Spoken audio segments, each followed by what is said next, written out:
بے شمار ایسے ہولناک واقعات اس دن ہوئے جو کہ ہمیشہ کے لیے پوری قوم کو ذہنی کوفت میں مبتلا رکھیں گے. لہذا یہ طے ہوا تھا کہ کسی شخص کو، چاہے وہ منصوبہ بندی میں شامل ہے، چاہے وہ اکسانے میں شامل ہے، چاہے اس نے غلیظ گندی گالیاں دی، نعرے لگوائے،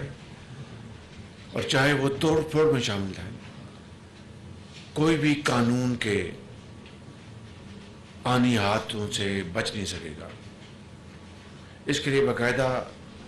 NSC کی میٹنگ ہوئی، اس میں فیصلے ہوئے،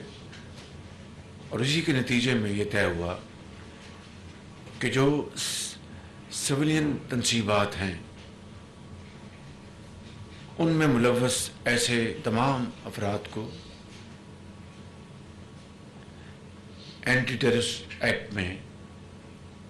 ٹرائی کیا جائے گا.